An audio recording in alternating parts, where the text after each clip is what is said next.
Second straight session of strength, ये भी ऐसे ही आ गई है या कोई कारण है इसके पीछे? ये एक्चुअली कन्विंसिंग सेशन था स्ट्रेंथ का। पिछला वाला हमने देखा था, उतनी बड़ी रेंज नहीं थी, उतना बड़ा रिबाउंड नहीं था, बट ये कन्विंसिंगली एक बढ़िया रिबाउंड, एक बढ़िया तेजी आप कह सकते हैं, एक अच्छा उछाल जो है मार्केट्स ने आपको दिखाया है, जहां तक कल के ट्रेड का सवाल है। और इसकी वजह भी कुछ ऐसी खास नहीं थी, एक रिबाउंड की वजह चाहिए थी बाजार को। यूजुअली जो कल हमने भी डेटा हाईलाइट किया था कि आखिरी कुछ दिन बाजार इस साल के या हर साल के आखिरी कुछ दिन बाजार के लिए अच्छे होते हैं, और बिल्कुल वैसा ही ट्रेंड आपने कल होते हुए देखा। इनफैक्ट 525 अंकों का उछाल आपने डाउ में देखा, तो दमदार तेजी थी।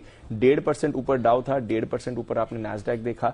S&P 500 के सभी 11 सेक्टर्स में आपने तेजी बनते हुए देखी। तो एक बहुत ही बढ़िया ऑलराउंड अच्छे पार्टिसिपेशन के साथ बाजार में आपने रिबाउंड आते हुए देखा है। और आज सुबह भी अगर आप देखेंगे, जापानीज बाजार आपको संभलते हुए दिख रहे हैं, वहां का येन आपको संभलते हुए दिख रहा है, वहां की बॉन्ड मार्केट संभलते हुए दिख रही है।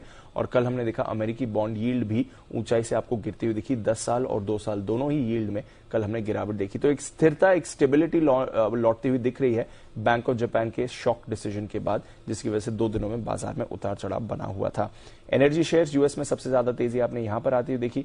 नाइकी और फेडेक्स दोनों के अच्छे नतीजे आए थे, जिसकी वजह से इन स्टॉक्स में आपने एक्शन बनते हुए देखा।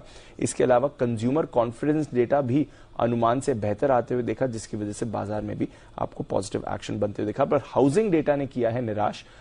एग्जिस्टिंग होम सेल्स, यानी कि जो मौजूदा घर हैं, उनकी बिक्री लगातार 10 महीनों से गिर रही है।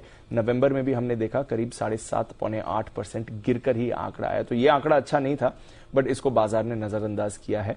और इसके अलावा देखा तो बहुत ही बढ़िया एक्शन आपने यूएस में बनते हुए देखा। आज Q3 का फाइनल जीडीपी डेटा आने वाला है। 2.9% ऑलरेडी अनुमान सामने आ चुका है, पिछला प्रिंट सामने आ चुका है, उसी के आसपास रहने की संभावना है। तो वहां से कुछ रिएक्शन नहीं होगा, बट फाइनल जीडीपी डेटा आज आने वाला है Q3 का।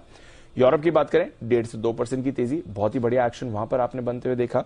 इसके अलावा कच्चे तेल की अगर आप बात करें तो लगातार तीसरे दिन आप मजबूती देख रहे हैं। इनफैक्ट $82 के ऊपर आपको ब्रेंट ट्रेड करते हुए दिख रहा है, तो इस पर रखिएगा नजर। 2-3 दिनों से थोड़ा एक्शन बन रहा है। अमेरिका में वीकली भंडार गिरने से हमने देखा है कि तेल में मजबूती आई है। चीन में भी हालांकि कोविड प्रतिबंध और केसेस बढ़ रहे हैं, बट वहां पर वैसा लॉकडाउन नहीं आ रहा है। इनफैक्ट और ढील की ही बात की जा रही है, तो उससे भी आपको सपोर्ट मिलते हुए दिख रहा है।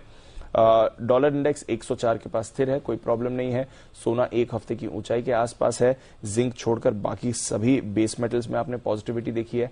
एग्री कमोडिटीज में बड़ा एक्शन बना हुआ है, तो थोड़ी स्टेबिलिटी लौटती हुई दिख रही है बाजार में। और एक जो ईयर एंड रैली हर बार आती है, शायद उसके लिए तैयार होने के संकेत आपको ग्लोबल मार्केट्स देख रहे हैं। देखते हैं हमारे बाजार में आज कैसा एक्शन रहेगा। चलिए।